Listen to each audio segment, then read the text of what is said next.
There we go.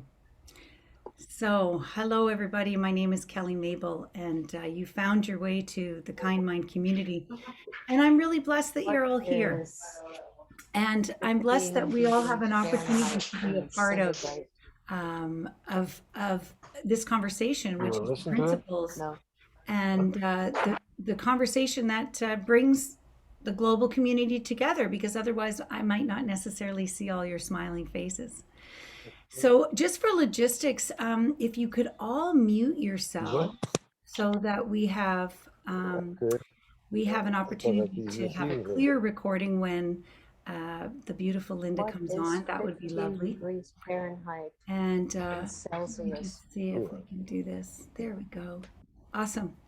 So today I'm going to introduce to you someone who, again, uh, ended up in a Hollywood Square, ended up being someone that just had such a lovely energy for me that um, I I just was drawn to asking a question which was, hey, do you want to check, have a conversation, a coffee, which most of you know that I'm familiar with doing that.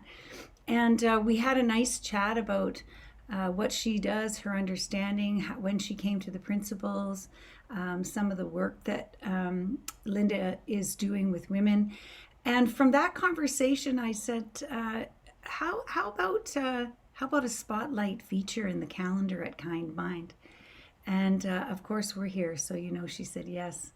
And Linda, that was, I can't even remember that when that was. It's quite a That was a while few months back ago, now. wasn't it?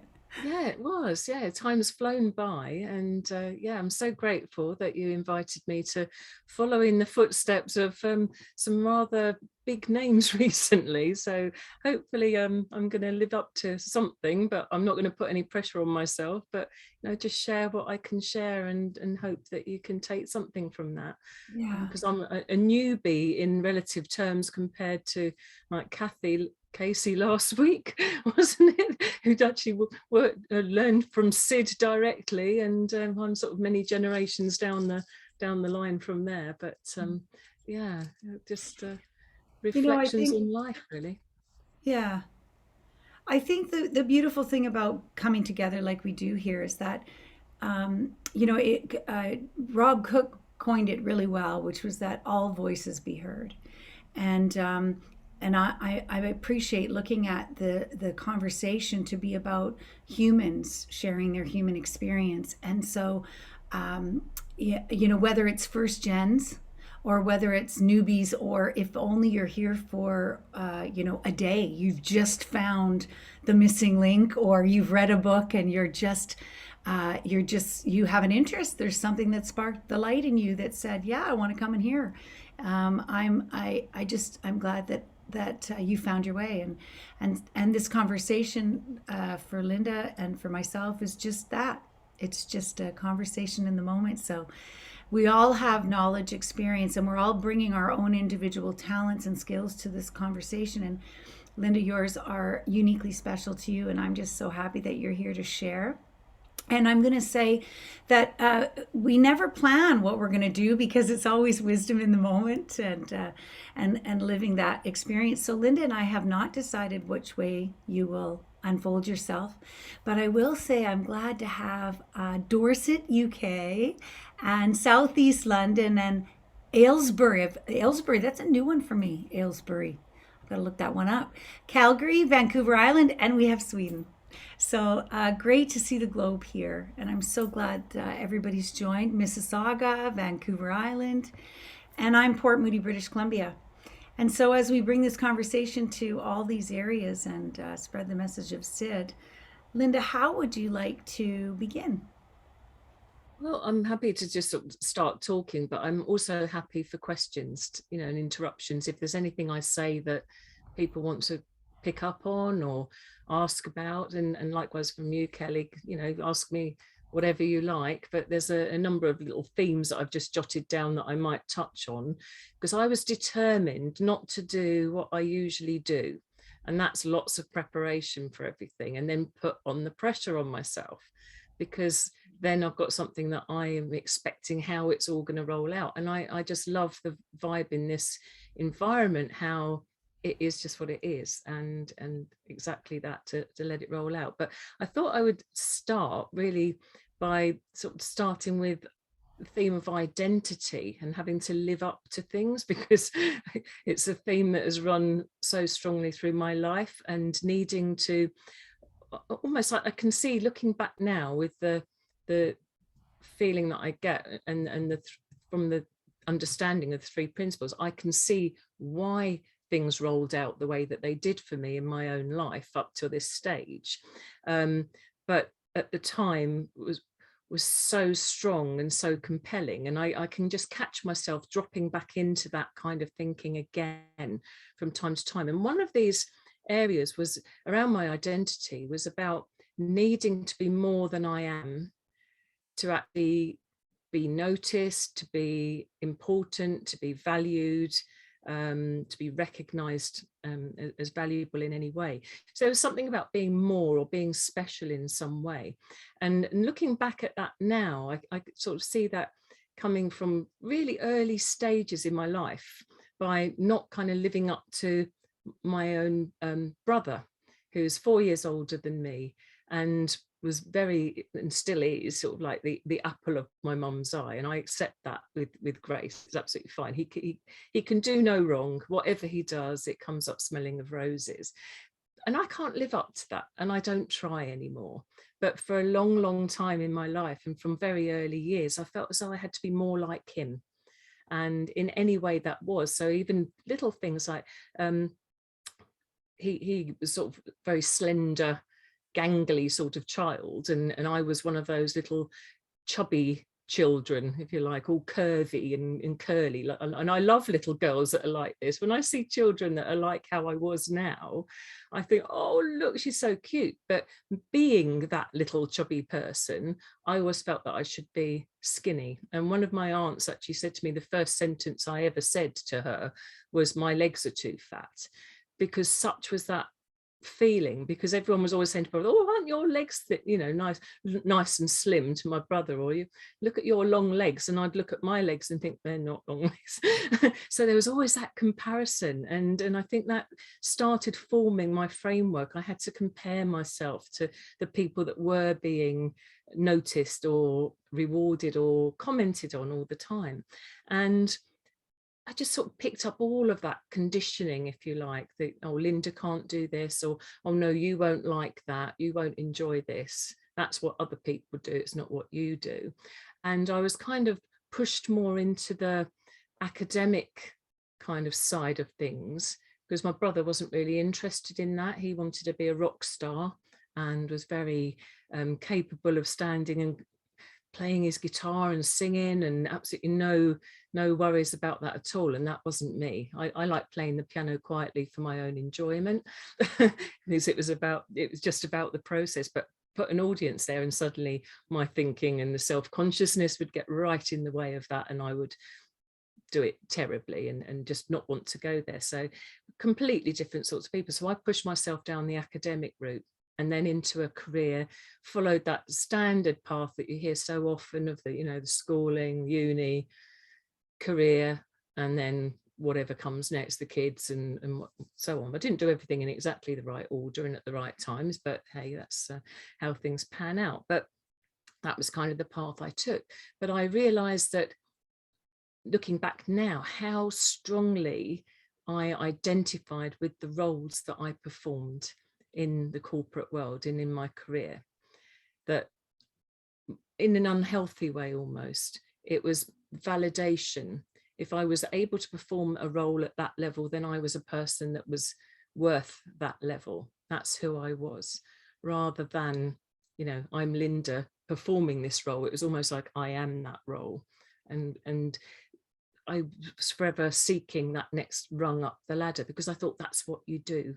I wasn't settled, even if I loved a job. And I look back now, and some of the roles that I did, always in a progressive way, going up through the ranks, and bigger and more responsibility, and all more pressure, bigger teams, higher value, and all of that kind of stuff. When I look back now, I can see where I was my most contented and most in flow. And it wasn't when I was under all of that pressure. but I would convince myself that that was, you know, I enjoyed it. I thrived under the pressure. I thrive under stress. I can cope with this. I can multitask, and always just going for that next thing. But the other thing looking back is that I also would get bored when I conquer something, when a job becomes easy to me. I would then have to move on and get a new challenge that would be a big challenge. And I'll introduce the theme of anxiety into the mix now, because it was almost as if as soon as I wasn't experiencing anxiety and that pressure, there was something wrong. And I would convince myself that it was then boredom, rather than actually, you've got this, you've nailed it, you know, enjoy it, just settle into that role and embrace it. It was like, something's wrong now because this is too easy. I've got to go for that next thing, and put myself completely in a very, very uncomfortable sort of frame of mind, and that whole physiological reaction. It was almost like a friend. It was so familiar to me, that knot in my solar plexus. And I actually started reading a book last night that I picked up over the weekend, and it's by a lady called Meg Mason, Sorrow and Bliss. I don't know if you can see that. I've only just started reading it. Has anyone read this? I don't know if any of you have read the book, but just I thought, oh, that sounds intriguing. But on one page, she's talking about, it's a very different context, but I kind of liked it, and it leapt out for me as a bit like my relationship with anxiety. She was asked the question, how did she meet her partner, her husband? When did they first meet?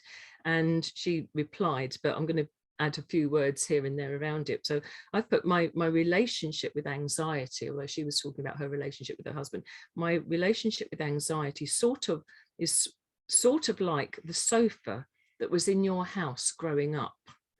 Its existence was just a fact. You never wondered where it came from, because you can't remember it not being there. Even now, if it's still there, I don't give it any conscious recognition at all. So it's just there, or it was just there all the time. And I just thought it was me. It was part of me. And at times it would get far worse and almost debilitating. And other times it was just there in the background. But like with most things, I suppose most of us, we don't notice when we're feeling good. When we're not feeling, we don't sort of go, oh, today I'm not feeling anxious. Today I'm feeling great. We might if we're feeling super great and it's that unusual, but most of the time we just get on with life, don't we? And we don't sort of think, oh, my anxiety is much lower today. Most of the time we just get on with our life. But that's how I was there all, it was there all the time for me. And I was thinking about when did I first start feeling like this? Because it's such a weird thing. So almost like that childhood sofa, you just never questioned it, do you? Any of the furniture in your house and what you've got around you. I can actually not recall feeling worried or stressed or anxious from probably back to the age of 7. I can literally remember feeling very, very anxious around that age.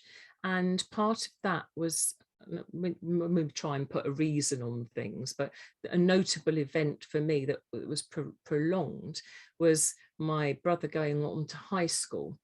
And because he didn't care about academia or anything, he was sent to the local school that was the catch-all for the kids that are not considered to be particularly bright or academic. And it was a really rough school he was going to go to.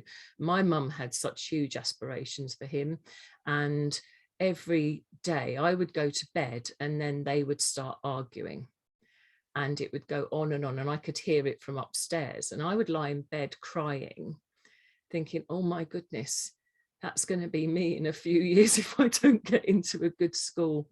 And I would feel physically sick. I'd be lying in bed just stressing myself about this projection of what the future was going to be like.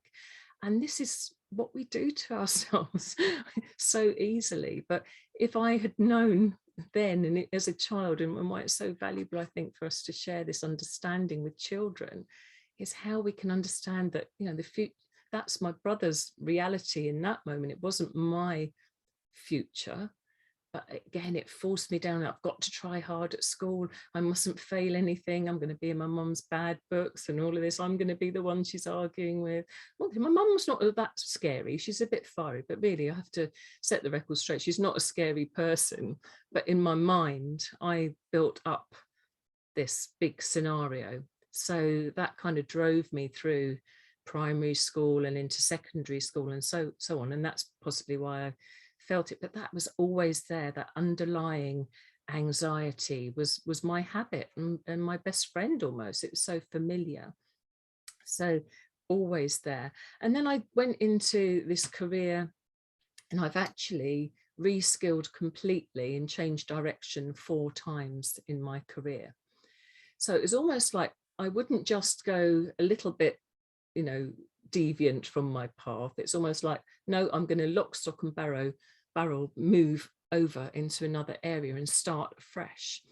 But always in very male dominated, hierarchical corporate environments. And I would always be doubting my own ability. I'd go for these roles and reskill, get the roles, and then be feeling that familiar, oh, I'm not good enough, oh my goodness, someone's going to discover I'm not bright enough, I'm not knowledgeable enough. And instead of just following that straight career path and really mastering one thing. But I think what I was doing was just amassing experience and skills from a really broad range of things. And ultimately that presented itself. I went for a role that was sort of like the pinnacle of my career, I call it, because it was a role that I had bits of so many different parts of the things I'd done before that would all feed into one. And that was heading up a major transformation program to make £140 million savings in this organisation in 2 years. This is after all of the easy savings had been cherry picked away for the last 10 years. And that this was like the final drive to squeeze the last blood out of the organisation. And I had to set up the whole infrastructure to make this happen and manage the teams of staff, internal consultants that would go in and actually help this happen in the organisation.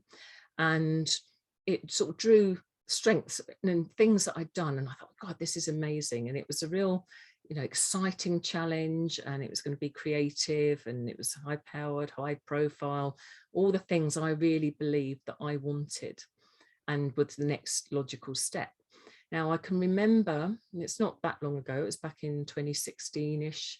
And I can remember at the time thinking, yes, got to go for this. And then this little voice kept saying to me, oh, I don't know, no, not so sure, shouldn't do it. And I didn't listen to that voice at all. It was almost like a ego-driven, got to go for it, because if you don't go for it now, what's all the rest of it been about?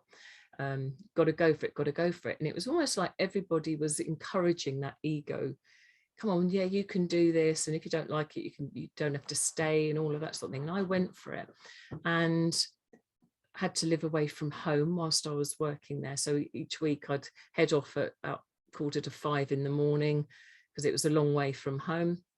And then I'd stay nearer to where the work was. But it was still a fair commute to keep it affordable. So I had to commute to get into the office each day. And it was fine to start with. But I think within about 2 months, I realised perhaps I'd taken on a bit more than I could chew. It was very, very high pressure. And the politics of the place were so embroiled, and the relationships were fairly hostile between other people and towards me, but also lots of two-faced behavior. So the people really nice to you, cooperative, and then soon as they're in another company, they're spreading all kinds of stories. And then it just got more and more and more complex, who I could talk about certain things to and who I couldn't. And alongside that, as life tends to do, doesn't it, other things were also going a bit pear-shaped. Living away from home all week, I was feeling a bit isolated and lonely, but I think, well, this is okay, I can do more work. So I was working longer hours because I didn't have anything better to do. And then I got into sort of exercise in a big way as well, just to have something to do. But it was also a chance to slow down my mind, because I couldn't think about anything else other than focusing on what I was doing right then. That would make me feel a bit better, because I could feel the stress levels building up and the pressure was there. So I was feeling isolated and lonely. I was away, obviously, from my friends and my family. Both of my boys, I've got 2 boys, one was 23 yesterday, the other one's nearly 21. And at that point, they were doing their key qualification years. They were both, because they're 2 years apart. One was doing his, what I don't know what you call them in the States, but it's GCSEs over here and A levels. The other one was doing A levels, and I wasn't around, and I had all these mum guilt. Well, they were absolutely fine. They were having a great time back at home with their dad. They were just doing their own thing. But I was thinking I should be there helping them and encouraging them, and I wasn't. And then the final thing that kind of tipped the balance big time was my dad had been unwell for quite a long time. And there was this key hospital appointment coming up that they were really, really scared about. My mum and dad were going to go, and they were expecting bad news. And my mum was in pieces. So every night I was speaking to her on the phone, and she was crying. And she said, "Can you come to this meeting with me? Because I don't know if I'm going to be able to handle it." And I said, "No, I'm really sorry, I can't, because I've got this big meeting at work." And it was like 3-line whip. I had to be there, or else. It was sort of like my boss was quite a tricky character to work with. And I thought, I can't do it. And I went into work the next day, because this appointment was a couple of days hence, and went in the next day, and my boss did his usual, "Linda, meeting now." And I was sort of dragged into, I say dragged, no, I wasn't dragged. That's a metaphor for how I felt. I dragged myself into the office thinking, you know, I'm getting another grilling, because that's how everything felt to me by then. And I had this very, very strange experience. So I sat down in his office, and he started talking at me, and I phased right out. It was almost like I went into tunnel vision looking at him, but it was from a distance. And then I got this really loud buzzing in my ears. I thought, goodness, where's that coming from? And I'm like looking around the room thinking he must be able to hear it too. And I'm looking at him, he's not reacting. And then I felt as if my brain inside my head did like a wave. It was like kind of a ripple across my brain. And I thought, this is really weird. And then I thought, I wonder if I'm having a stroke. Gosh, this is interesting, because I don't feel unwell. Oh, perhaps I'm going to die in a minute. This might be, you know, the end. But goodness, I hope I don't make too much mess on the floor, because he won't like that. Because my boss was like Mr. Neat and tidy. And I thought, if this happened, and I wasn't scared at all. I was just in that moment, I thought, this is really, really an odd experience. And then I became aware of him again, and his mouth was just going, he just carried on talking. And then his voice came into my ears, and it was like, "Are you listening to me?" And well, actually, no. I said, "Did you hear that weird noise just now?" And he said, "What noise?" Oh, I just had this really loud buzzing in my, I didn't tell him about the wavy brain thing. I think that would have been too much. But I told him about the buzzing, and he said, "No, I don't need." "Are you all right?" I said, "Oh, you know what? I'm really not sure." And he said, "I think you'd better go home." And I said, "Actually, that would be a really good idea." So I left, and I told him about the appointment with my mum and dad. He said, "Are you sure you're going to be safe to drive?" And I thought, well, what the hell? If I'm not, I'll pull over. But at that instantly, it was sort of like I was back, and I felt fine again. So I left, and I went to the appointment with my parents, and my dad was told he'd got about 3 months to live.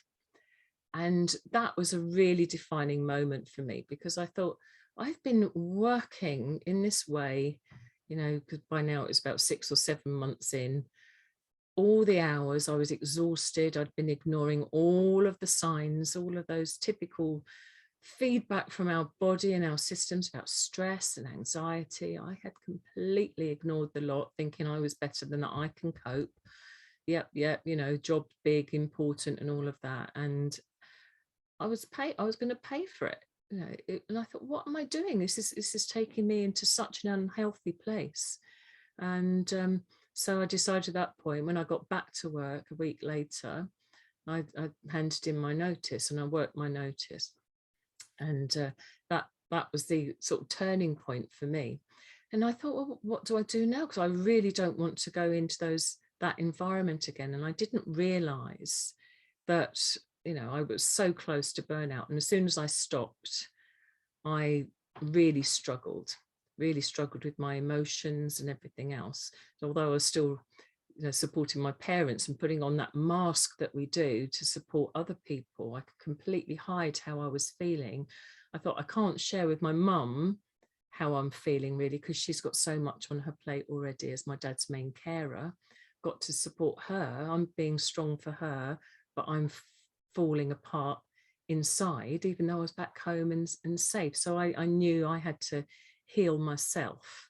So that's really when I decided I was going to work for myself, and I was going to go back to the areas of the work that I really, really enjoyed the most, when I was most in flow. And that was always when I was working one-to-one with people. I'd been in an advocate for other women coming up through the ranks in the organization and doing coaching and mentoring for them for years and years. And I've been designing courses and running training workshops, facilitating things for years and years.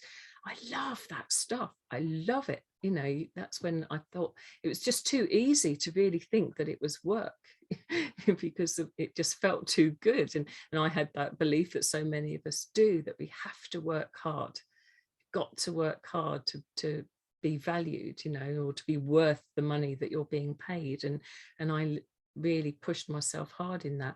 And so I started my own business up, but I had not a clue how to run a business. I'd never, ever done anything like that. So it was a steep learning curve, and I'm still learning, of course, as we never stop, do we? And it was about, I thought, how do we do this coaching thing, and what sort of coaching am I going to do? So I was looking into and studying NLP and hypnotherapy and all the usual things that we tend to explore. And I'd always been interested in energy healing. I've been an energy practitioner since the year 2000. Actually, I started being a Reiki master and had trained in all of that. Always fascinated by energy.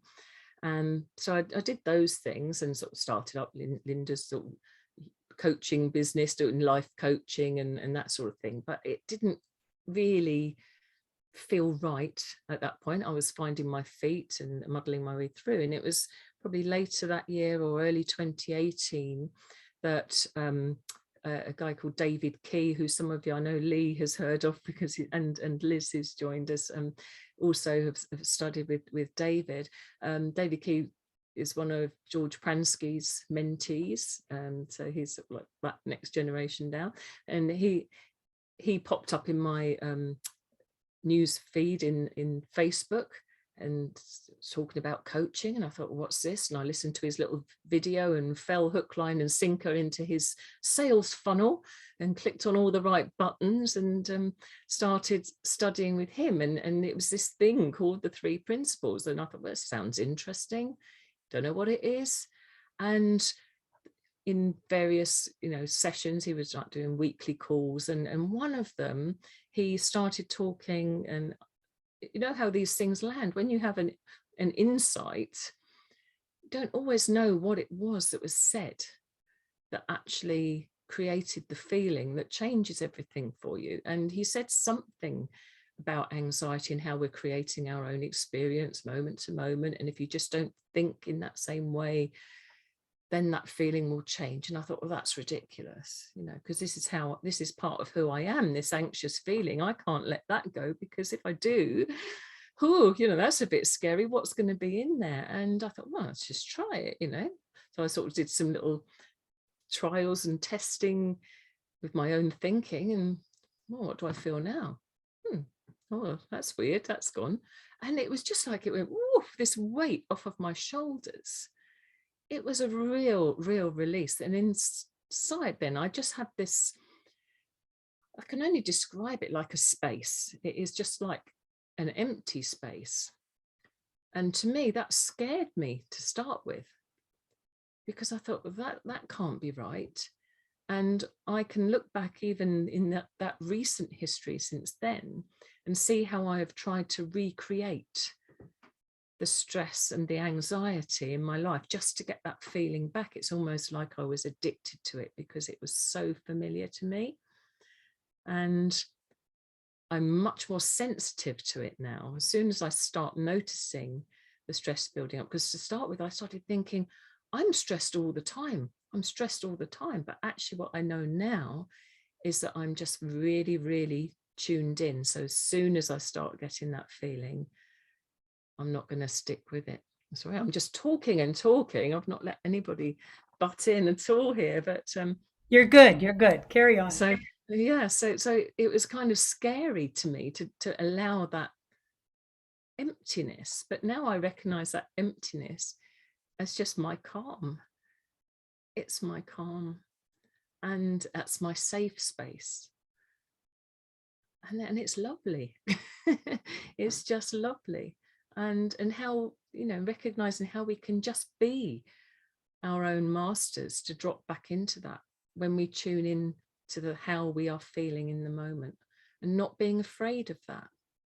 So that's what I love sharing with my clients, and when I'm running workshops, I don't talk about 3 principles, or it's the 3, we're now going to talk about the 3 principles, but I weave it in to everything that I'm doing. And I call myself a confidence coach and emotional well-being specialist, because that's what I want everybody to have: emotional well-being, and not to be afraid of their feelings, their emotions, or their experience, and to understand where it's really coming from. But yeah, I'm not sort of bold about it and say, now we're going to talk about mind, consciousness and thought and that kind of thing. But if people ask, then I go there, or if a part of that is relevant. And I must just share before I sort of open it up, if people have got any questions, but when my dad was in palliative care and he wanted to die at home, and the understanding for me at that point was still quite new. He actually lived for another 2 years, having been given 3 months. He was still around until 2 years ago, just had the anniversary of that. And he wanted to die at home, and my mum really wasn't sure about that. And I said, well, look, because I work for myself, I'll come down, I'll be with you, and I can, if I've got any work going, that I can't park, because I wanted to be very present with them both and properly with them, I'll just move in and support you and Dad all the way through. And the understanding of how I was feeling moment to moment, and what I could share with both Dad and my mum as that all panned out, was just so consoling, and it was just so peaceful. It was just lovely. It was lovely. It was such a peaceful event, and the way it should be, and no fear in there. And my mum just coped so well. The biggest issue was then all the practical stuff rather than the loss. And of course she misses him, and of course she has moments, and she just phones me up and she says, I'm having a moment, Linda, but I know it's just my thinking. She said, but I'm allowed to, aren't I? And I go, of course it is. Yeah. And she'll be crying, and I said, it's fine. But she's actually really fine. But she got through it all so much more quickly and with so much more grace than without this understanding. But she really heard it, and it got me through so well. So yeah, loads of stuff. So Oh no, I love that. First, my condolences for sure for your loss. And well, I just want to change my view, because it's always nice to see everybody's faces. And my first thought is, I always have lots of questions, but I'm just curious, what has everybody else heard? What is everybody else, receiving from this? And open up the room to the opportunity for everybody else to share. And I can pop in. Yeah, go ahead, Lee. Thanks. Yeah. Really, it's a token of gratitude, Linda, because listening to your story and where it's taken you to has given me this really deep sense of peace. You're pointing to that calm, that kind of like that void. And I think often that's what we're pointing to. I often think of the finger pointing to the moon, and that's where we're trying to guide people to, and that's where you've guided me this evening. So thank you for that. It's really beautiful. That's all I wanted to say at this point. Oh, thank you, Lee. Thank you, Lee, for sharing. Yeah, Could I Elise. just say something? I found it really interesting, Linda, that you said about you were like you had to be something or someone, and you were saying like it's always working on that extra level. You have to always be that next level up, next level up. I exactly had that. I never felt that I'd reached my potential ever in my life until I became working in education, and I started doing support work, and I was working for young people who were outside mainstream, who didn't find their behaviours meant that they were outside mainstream education. And I was really good at it. And I had that whole thing like, oh my God, they're going to find out I'm like doing this job, and they're going to realise that I can't do this job anymore. And I was then asked to train as a teacher. And a lot of the people I worked with at the place I was working, which was a college, like were climbing over themselves to become teachers. And I just took a step back and I thought, no, I'm not going to do that. I'm going to stay as a support. And money was awful, but it really was what I was good at. And it's about finding out and having the confidence, I think, in yourself to understand what it is you're good at, and understand that we don't, up until that point, I'd always wanted, like you were saying, wanted to be assessed on who I was. I wanted to be proud of who I was. I wanted to be proud to say I did this as a living, because up until I couldn't be just me. I had to prove that I was something. So I really think you spoke of that really well. And I think it's sometimes, even when you're on the lower levels of this career path as such, doesn't necessarily mean that you're in the wrong career or it's the wrong thing for you. And I think it's learning, and I think society needs to be able to start understanding that. And I think it's a really good thing that you spoke about it. You really pinpointed it well. So thank you for that. Oh, thank you, Elise. And it is, I suppose it's part of that. I mean, we're driven in our society, aren't we, by money and the need to do better. There is, if we take on that mantle, we create that pressure. We just create the pressure. So it's just a shame that you don't always get the recognition or the right level of reward to cope with life. Sometimes we have to go for other things to get more money, and it does take us out. But I was definitely on a path. It was not necessarily the money. We didn't always need the extra money, but it was that inner drive. I had to do it to make more of myself. And I didn't mention before about all the external validation, because each time I re-skilled, I'd have to take more qualifications, and it was like always building up more of that. And I guess I was quite needy. I don't think I would have probably been very nice to manage, because on the one hand I knew exactly what I was doing, but I also wanted people to give me feedback that I was doing good enough at the same time, because I didn't have that inner confidence in who I was in the role. It was just sort of like something else there. Yeah, thank you. Thank you, Elise. Susan, hi.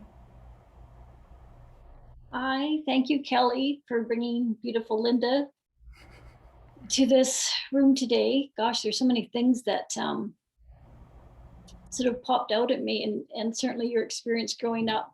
I thought, oh boy, I was the fourth child in 5 years, and talk about trying to get any sort of attention or recognition. So yeah, I was going the education route and re-skilled 2 or 3 times and different degrees, and always living with that level of anxiety, and it eventually took its toll on me. I had to take some time off, but thanks to Kelly introducing me to the 3 principles, and reading Dickon and Natasha's book Coming Home, and Sid's this first one that he wrote. I'm just having a senior's moment here. And I have like 2 or 3 other of his books that I'm going to work my way through, but just the stinking thinking and our addiction to that stinking thinking. It's amazing to see it revealed to me through the 3 principles and how we can change our thinking. But what I'm finding, I'm getting those lovely moments of just emptiness and calm, and then this little voice pops in, oh, you're not worthy of this. You should be worrying about something. You shouldn't just be relaxing. That's not allowed to happen. Excuse me, that's not allowed to happen. So it's almost like, oh, I have to, I can't let this go. So that's been a bit of a struggle for me, is to just say, yeah, you can just let it go. Like, just let that go. So it's a process for me, and I really appreciate all your sharing today, because it's just getting me back into that feeling. And yeah, I'm just so grateful. I'm so grateful to you, Kelly, for these rooms. Thank you. Thanks for you. That's lovely. And I think we get into such a good habit of the worrying thinking, don't we? You know, and it's the key is spotting when we're doing it, when we start moving away from feeling centered and calm and whatever it is in the moment. As soon as, I said, I'm much more sensitive to it now. As soon as we spot that feeling state changing, okay, what am I doing? Yeah, I'm doing that kind of thinking. Did you call it stinking thinking? I love it. I think that's brilliant. Is that a Canadian term? I don't think we gotta figure that out. It might be a Canadian term. Thanks, Susan. I have to say something about that too, just before we go on to William. There's this place about the old familiar couch. It's been referenced in so many ways, and thank you for bringing that back, because I realize, yeah, it's something. Some things have been there so long that you take an assumption that it's actually part of you, that this is just who you are, and that's just what you have to handle or deal with or manage or put concern to, or whatever the thing is. And I love that it's just that's just a belief. And the other part I also want to share was the part where you're talking to that stinking thinking, and you're thinking about, the place where we've got to be valued.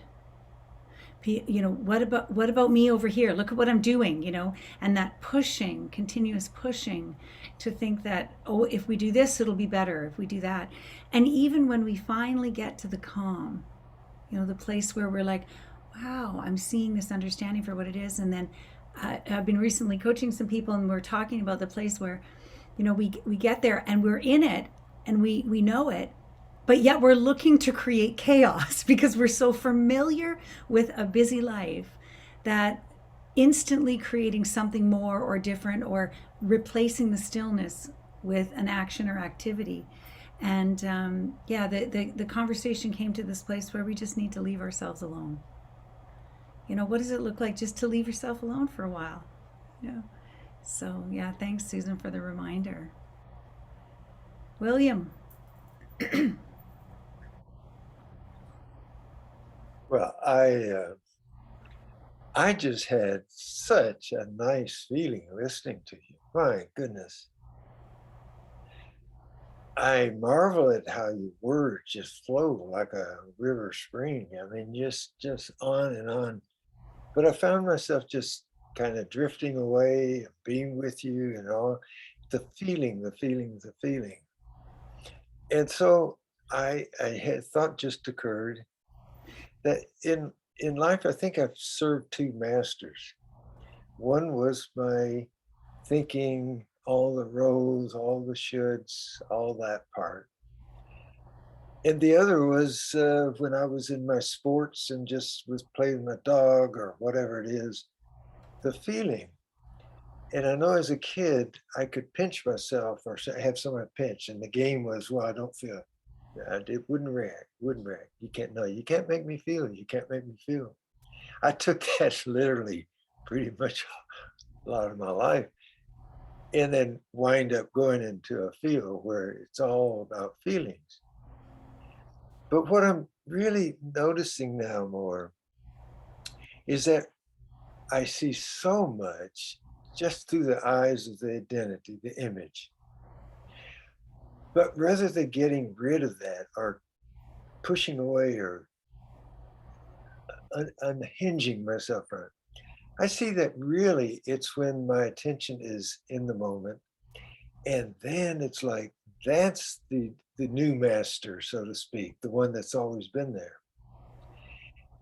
And so in the moment, I see that, wow, it is so present, so powerful. And finally, I don't have to think there. And so what a relief. And so I think so much of my life has been trying to put meaning into my words, into what I do and how to help people and so forth. And really, it's just so much fun to be in the moment and just listening to the feeling and not. And the biggest breakthrough for me was I don't know what to say. It's like really possibly I'm free in that moment. So I see that as being such a strong attraction in life, pursuing what's really close to my heart, as opposed to this other master that I've always served. All those roles that I keep switching and learning and improving and so forth. So anyway, I love the feeling that I had just listening to you. So thank you. It's lovely of you to say thank you. Thank you for that. And I yeah, the shoulds and the musts and ought tos as well. You know, looking at all of that, that's where we're creating that pressure for ourselves, aren't we? All the time taking ourselves out of the feeling. And I think I've got a PhD in it. I'm owning that one, you know, because it's just so easy to do. And unless we're aware of what we're doing, we can't just drop back into that space. You know, we just get caught up in it, and I still get caught up in it. And I have to say, like this weekend, I was creating a lot of pressure for myself, in addition to the hospital visits that I'm doing, and there's been all kinds of things going on there. But I've also been trying to create, because my business is at the stage where I don't pay anybody else to do anything for me. I'm doing it all myself, and I'm trying to create an online product that I wanted to launch to my group on Facebook this weekend, in time with, you know, Cyber Monday. Today is an online product. Wouldn't that be marvelous? And I've just not been able to get the technology, isn't it? It's just such irony that it's Cyber Monday, I'm trying to do an online product and I can't make it work. So I'm laughing about it now. But yesterday I was really getting myself in a bit of a tangle with it and getting really out of sorts. And I got to the point when I could have just cried. And I thought, what am I doing? I don't even have to do this thing. I can just say to blow it, you know, I don't have to do it. Or if I do it by Wednesday, that's fine too. But I was creating all of that for myself. And somehow I'd got it in my head that I must do this weekend. I'd set myself that deadline. And it's always lovely, isn't it, to have a goal in life, or even in the next few days, something you really want to achieve for all the right reasons. But I was taking myself right away from feeling good. And today I decided I'm just going to have fun with it. And I just started messing about, and I'm almost there. I think I'll probably do another half an hour on it and maybe get it launched, and happy days. If not, it will be tomorrow. But yeah, it's just creating that, all the shoulds. I should do this. And also the belief that I should know how to do everything.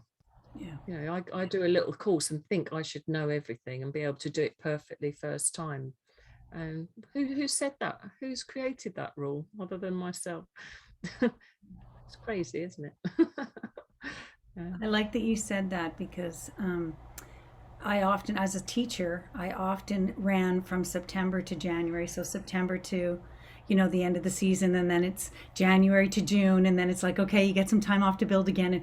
And I've had that same feeling, where I was talking recently to a group of gals I had over for dinner who are familiar with 3P, and we were speaking about that place, that exact place, where, you know, who's made up the story that it has to happen on January 1st, or who's made up, you know, this whole idea. And I'm not even in the school system right now, you know, like that. But again, that same familiar, that place, and that place of, you know, when another one of my girlfriends was speaking to the place where, you know, there's a place where there's been a lack of confidence. And, you know, that place where there's pressure, you're creating pressure on yourself. And so going back to what William was saying was, you know, when you're in the flow and the peace of the feeling, anything in pressure, for me most often is not a good delivery, or ends up being having some kerfuffle around it, or having some, it's not coming from that beautiful authentic place, like, oh, it feels like today. Yep, today's the day, and then it systemically works and you're online and it's just, wow, here we are, rather than it has to be today. It has to be today because of all those reasons. So yeah, I hear you on that for sure. Lee, go ahead, please. I really like your opinion, Linda, because I, as you may recall, also come from a corporate background in the financial industry, and I'd started out as a very creative, imaginative kid, very emotional one, and going into corporate world was really quite a challenge for me, because suddenly everything became measured, everything was measurable.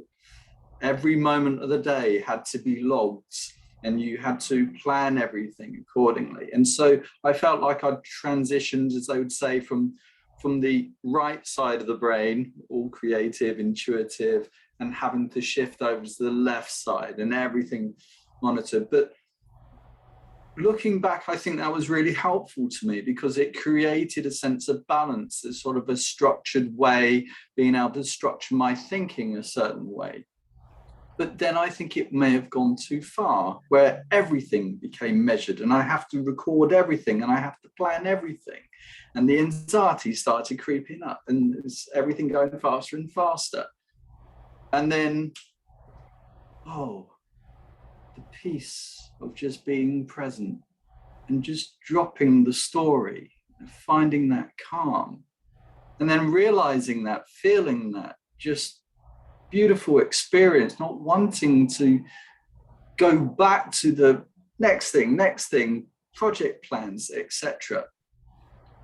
But I'm now, like yourself, building up my business, and I still find myself trying to hold on to the typical rules of business, the structure, the plates that you have to spin. And I kind of think, should I actually just let go of all of that and be completely, okay, what does this tell me? And it's a bit like, do you plan for something, or do you just speak off the cuff? How far can you go? Can you completely let go and life just be magical on every front? I was just wondering your experience, coming from your background, how you feel with this. I absolutely understand that conflict, because I almost had an abhorrence to all of that structure when I left corporate world. I think just because the state that I was in, I didn't want to have anything to do with it. Even the thought of putting systems in place for quite a while would make me quake and shake and feel nauseous. And I thought, no, I don't want any part of that old life intruding on what I'm trying to create that's new. But of course, there's so many things we do need to do, and we've got to do legally. And if we want to make progress, we've got to put certain things in place. But I think it's more the attitude towards them and the flexibility of that. Some things, are non-negotiables, aren't they? We've got to do our tax returns and look after our finances, for example, and various other, the legal side of it, the contracts, and getting those kind of things in there. But then I think it's just about giving ourselves the freedom to explore and be creative, if that's who we really are, and to be aligned with what we're doing, rather than feeling we've got to go and do something that feels less comfortable. And listening to our intuition in that moment, I think it's just letting it be and seeing what opportunities arise and going with that. I'm getting much more like that for the first stages of my business. I think any opportunity that arose, I would take it. And I ended up working with people that really weren't people that I could support in the best way. Somebody else might have been better, but I'd say, oh yes, take on the business, and it wasn't right. But other people would come along quite out of the blue, it would seem. I think, well, how does this person find me? And just a dream, it was just so right. So I think that's kind of my response with that. We've got to have some of it, and it's good to have the discipline, but give yourself that creative space as well, if that's part of who we really are.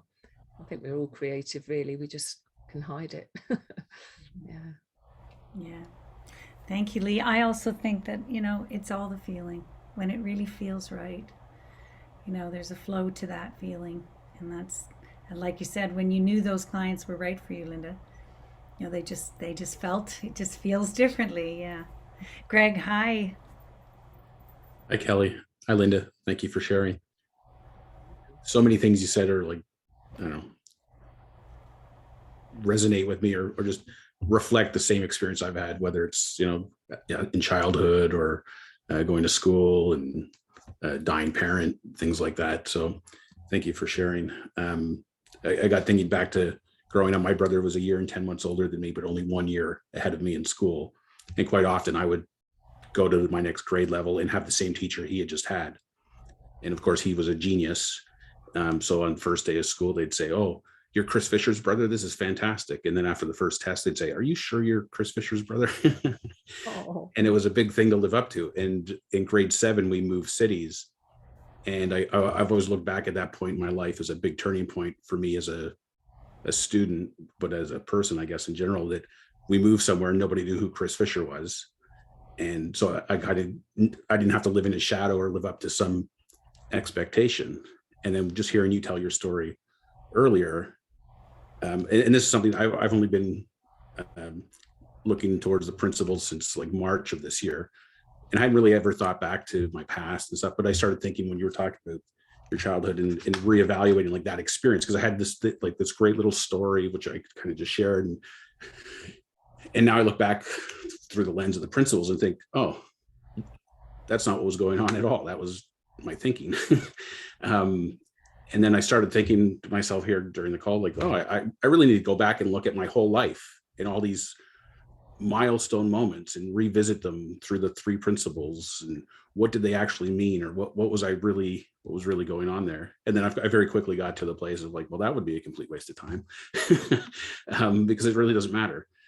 And then I was back to the present moment. So it was quite an interesting roller coaster ride I just went on there while you were talking. And then just more recently, like just this whole idea has been resonating with me lately about who says that you need to work from 9 to 5, or my son came to me a few weeks ago and he said, "Oh, Dad, we're really proud of you doing your own business and you're working so hard. We're just getting worried that you're working so much at night."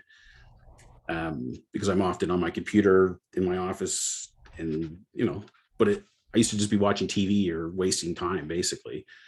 And I said, "Well, I appreciate that, but it's not, to me, what I'm doing now. It isn't even work. Like this, I think of what I'm doing now is it's like I'm playing. Like he's playing video games while I'm watching 3P videos or building a course, or I don't know, whatever it is that I'm doing on the computer. And if I want to do that at 9 o'clock at night, then who says that I should be on the couch relaxing? That is, like, for me, this is relaxing now. So it's just a kind of that whole paradigm of that we're set up for like a Monday to Friday work week, 9 to 5 or whatever it is, and how it's all made up, right? Like I'm really following, I don't know, my wisdom, I suppose, to doing what I want to do when I want to do it. And it's terrific. Oh, it's lovely. That's really sounds so positive. And I love that you said that, what's the value in going back and doing all of that? But it's when things occur to you in the moment, when a memory pops up and you notice yourself getting into a certain feeling state, I think those are the moments when you can reflect and think, it's that memory, that's what's going on, and just view it through the lens of the 3 Ps to get a different understanding of it in the present moment. That's how I tend to do it, rather than having gone through my whole life and thought, oh, well, that's a pivotal moment, or that's why I'm like this and that's why I'm like that. But certain things it's good to share, because I've now got the understanding of the why, because I still wobble. I can still have moments when I'm on the phone or FaceTime to my mum and she'll say something about my brother and I suddenly get that little, you know, she loves him more than me, or it's just something, and I think, oh, I'm doing it again. Of course she loves me. You know, it's not a comparison situation. She just loves him in a different way to me. And I'm, as a parent, I love both of my boys, absolutely, but I have a different relationship with each of them, because they're unique and different individuals, and that's fine. So they might have different views on how I am. I don't know. I can't do anything about that. I'm just being me as mum, and they're just a kid. So I particularly like that. I'm really interested though, Greg, with the that experience of not having to live up to your brother's identity, because I've always lived in my brother's shadow. Oh, you're Nigel's sister, aren't you? Rather, hi, I'm Linda. Oh, you're Nigel's sister. Straight away, it's like boom, put you in your box. Oh, you're nothing like him, are you? No. I'm not so. So how is it for you? That was it like a freedom? Yeah, it's funny because that was back in grade 7 when that event happened, and then I kind of came into my own. And ironically, I kind of followed him along in our work careers. We both worked for the same company, and ironically enough, there was a point in our careers where he left a job, and I took over his job. And we both look at similar and sound similar. So I was working with all these retail stores, so they thought we were the same person after I took over. But it was almost like I went from trying to living in a shadow with that feeling of insecurity and not being able to keep up, to then putting myself like deliberately in positions to be compared to him, to prove that I'm just as good. I'm different, but I'm just as good and capable as he is. So it's kind of funny when I think about it. I don't think there's many people that can say they've done that. Yeah. Fascinating. Yeah, thank you. Thank you for sharing, Greg. Go ahead, Rick. Hi.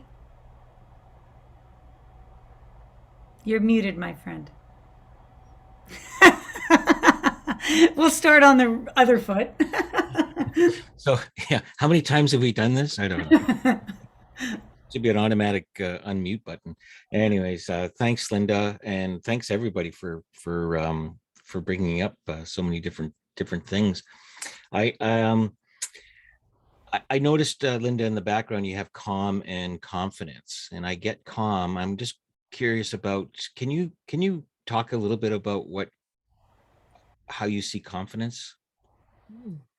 Absolutely.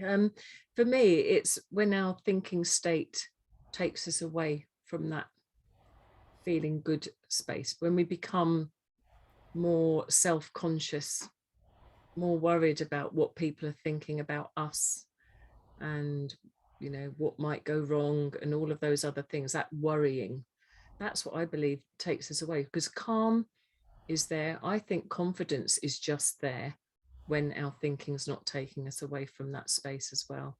And I think it's mainly self-consciousness and the stress that comes from being self-conscious, and all the things that we think we've got to live up to, like with our siblings, you know, I'm not as good as him or her, or this person in the workplace, or all of those things. We're taking ourselves out of just being ourselves in that moment with all that extra thinking. And Calm and Confident is my website name, so it's not just magic that happens to be there, because for me those are the two things that I think sort of run through as not being what I've had for a lot of my life, and what I would hope that if I can help other people get into that, just dropping into it. Because again, it's like, I don't go around thinking, oh, I'm feeling really calm today, or oh, I'm really confident. You just are in the moment, feeling good, in flow, and getting on with life, being present. So it's just thinking taking us away from that state, and any other good feeling. It's our thinking that takes us away. I hope that, does that answer? Yeah, I experience it that way too, and what I keep coming up against is the, you know, culturally, in the field I am in, you know, confidence comes from practice. you know, the more you practice, you'll be more confident. And my experience of that is I've never really truly been confident, no matter how many times I've been practicing, you know, whatever I'm doing over and over again, right? But yeah, there is definitely that state. I don't know if you've ever come across that, or in your field. I'm just curious how you might point people in a different direction with that. Well, I think there's two things in there. There's the competence. We practice to gain competence, the proficiency in being able to do something. And when we have gained competence, we just get on with it. We're not then overthinking the how to do it, which takes much more thinking. It's deliberate thinking. I've got to do this way. I've got to really apply myself. So we're burning off a lot of brain power, if you like, in that, until we've really assimilated the skill and gained the competency or the knowledge, whatever it is we're trying to do. Then we just can be and get on with it. So to me, competence can lead to confidence if we're not overthinking it and then worrying it and comparing ourselves to other people and creating another whole load of thinking on top of that takes us away from that. But generally, you don't have to have competence to feel confident. Some people, I've worked with people that are completely incompetent, but so much self-belief and, you know, gall in a way, you know, they just get in there and do it. They're being very present and they don't care if they look stupid, because they don't think they look stupid because they're not overthinking it. I might be sitting there thinking quite critically, God, this person really is talking a load of rubbish. They don't know what they're saying, or how, you know, having judgmental thoughts about how on earth is he standing up there and speaking about this, you know, whatever. I'm not going to go into where my thinking might go, but having worked for them, they're frustrating people to work for. And other people might have loads and loads of competence, but no or very little self-confidence. They don't want to put themselves forward. They don't want to be exposed. They'd rather just get on with what they're good at quietly over there. Yeah. So the best balance, and actually I've just, if I may plug it, I've just finished writing a book actually on confidence for leaders. And it's going to be published hopefully in January. It's an online publication. It's called Unstoppable Confidence, the Leader's Guide for Getting Out of Their Own Way. And in there, I go into quite a lot of detail about confidence and competence and how the interplay works. So I'll let you all know when it comes out, if that's okay. I'll share the link. That's perfect. That's almost like and I wasn't prompted to lead you in that direction either. No, absolutely. So thank you for that. I'd forgotten to weave it in anywhere. So, thanks very much. Thanks, Rick. I just had an insight. I got to share this. This is incredible. So you guys were talking, and all of a sudden, I had a moment where I thought, I can speak to that. I have something I can speak to that. You guys were talking. And I noticed I went like this, and I sat up a little taller because I all of a sudden got confident in something that I could speak to, that I had in my head, that I know that I have, you know, something inside me that has value to what you were both sharing. And I witnessed a complete difference in my disposition. And then I was in my head going, okay, just wait for the, you know, just let them finish. And then you went on to something else. And I thought, oh, you know, like maybe okay, this isn't the moment. And I don't know about anybody else, but I have these thoughts running all the time. You know, is this the right time? Should I? Anyways, I want to just say something about what you two were sharing. Okay. So while I was a facilitator for Erickson College, which is a massive global company for coaching, one of the levels of training was unconscious and conscious competence. And so some of you may know this as, you know, part of theoretical studies in university. But one of the things that happened in those rooms was you would get corporate leaders, and I remember it specifically with a large company here in Canada, okay, a large company that governs our service boards for the government. I won't mention any names. And we were coaching the management team, and the management team came in and they said, we would like all our managers trained, and we're noticing that they're having competency problems with, people in the sales and people in the deliveries and whatnot. And so we began with them, and we began with noticing that when you're first learning a skill, this happened to be coaching, when they're first learning a skill, they know nothing. They know absolutely nothing about the skill. So they're in their minds, they don't have any attachment to anything. So it's called unconscious incompetence. They don't know what they're doing and they're not conscious of it. And so it's incredible because in that first week, they do the best coaching they've ever done. They do the best skills they've ever done if it was a skills class, because there's no thinking on it. There's zero thought about what they need to do because they have no idea what they need to do, and zero thought about doing it. So they do this beautiful delivery of coaching and coaching each other. And then on the second week of the course, we invoke more content, and then there becomes a different level. And that level comes in where they're consciously aware that they're incompetent around what they're doing. They become part of their thinking mind. And so while you two were talking about that, I thought, isn't it interesting, that without any thinking, we just do everything we need to do at our best. And so that progression leads into unconscious competence. So you go from unconscious incompetence, so having no idea what to do and just doing it, to conscious incompetence, seeing, oh my God, I don't know how to do this, going into unconscious competence where, oh, now I'm aware that I'm actually not even noticing I'm getting better, to conscious competence where that's, as you were saying, Linda, the skill, seeing that you actually have a skill and you can deliver with what now you would call confidence. And that was a game changer for me. But I realized back in the lower levels of that we're all doing the best we can with the wisdom that we have when we're not thinking anything about it.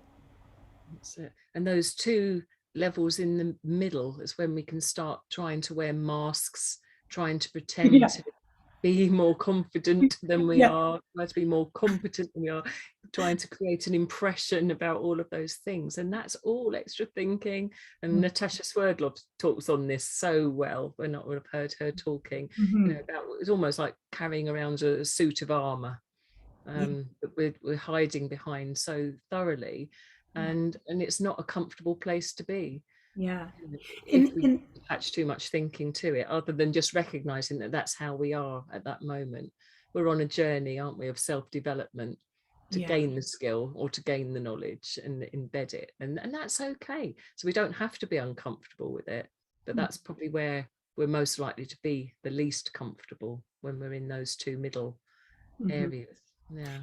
And just seeing that even in this room or any other rooms, or, the place where I get that feeling like I could actually speak to this. I have something to say to this, or the place where we just go, oh, well, that's moved on now. I'll just, but we don't know what we would be offering in the wisdom that we have in the moment. We don't know. But, led without thinking, we sit up a little taller and say, just a minute, I've got something to say. Or however you do it.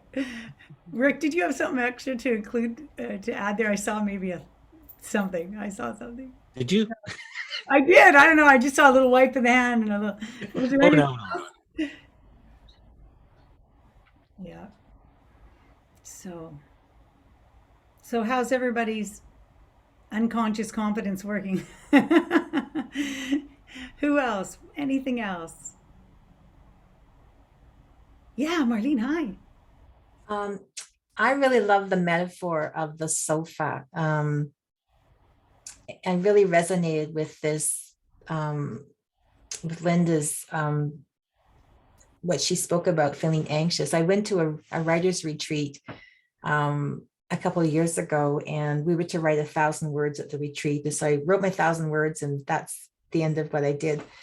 But I remember writing, the first thing I wrote down was, I don't recall ever not feeling anxious. Like it felt like day one.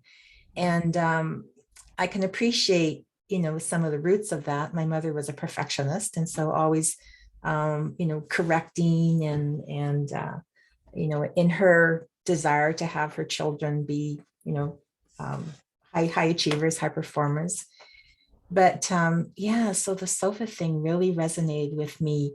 I just kind of thought that that's how I was and who I was and how things worked. And so thank you for that. That was a very nice insight to recognize that our default is really this place of calm and confidence and clarity and all those nice C words. Yeah, so thank you.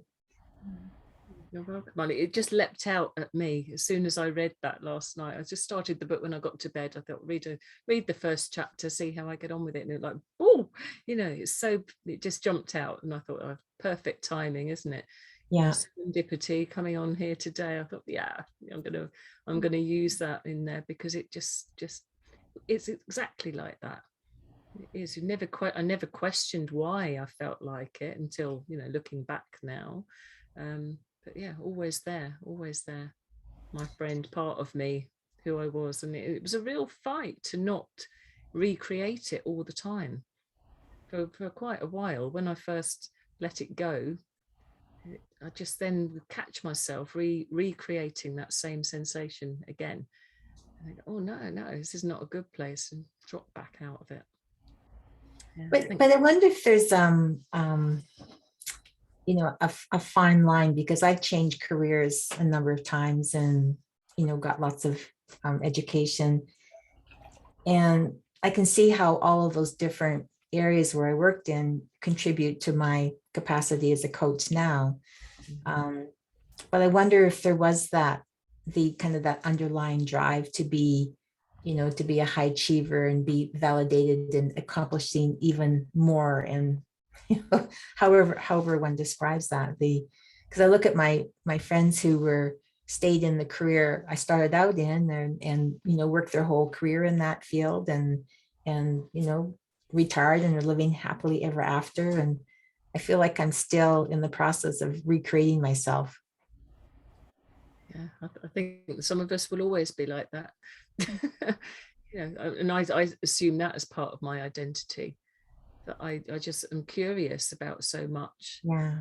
I suspect you probably are as well. It's always you follow those trails and think, I want to know more about that. That's fascinating. So, but that's different from doing it because you feel that you've got to do it to be seen to be someone that knows the stuff. It's because you're now following it out of personal interest and that natural state. But yeah, I think previously it was anxiety driven for me, but similar. Yeah, thank you for sharing that. Yeah, thank you.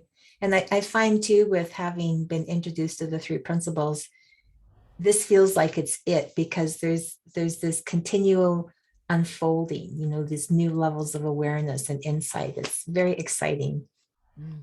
Absolutely. Yeah. Marlene, I have to say I'm the same as you. I'm seeing lots of people retire, and they've done these beautiful jobs, and you're thinking, wow, yeah, she was a police officer, did the same thing over and over. And I've been like Linda, maybe some other people here, oh, okay, that was a great job. What am I going to, let's go over here, and pursue different. And I think that one of the coaching things they call it, there's people that are same, and sameness with change.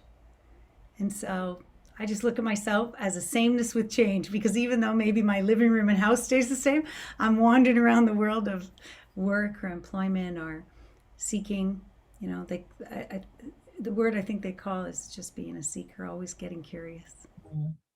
Yeah. I like that part. Yeah, I do too, actually. Yeah. Do you recognize that you might see more? You might see more. Absolutely. More. Yeah. Absolutely. Yeah. Yeah. Yeah. Who else is a seeker in this room? Anybody else along with us here? Yeah. Yeah. Yeah. So I think this understanding might invoke some of that, seeking something new. So let's go back just for a minute. Thanks, Marlene. Let's go back just for a minute. Common Confident. So the book is called, again, I wrote it down here. Just a minute. Help me out. I'm looking at a page with lots of notes. I hope I say it right in this moment, but Unstoppable Confidence the leader's guide to not getting in their own way. Or Let's to stop getting in their own. I can't remember in the moment, but I can share that later. Yeah.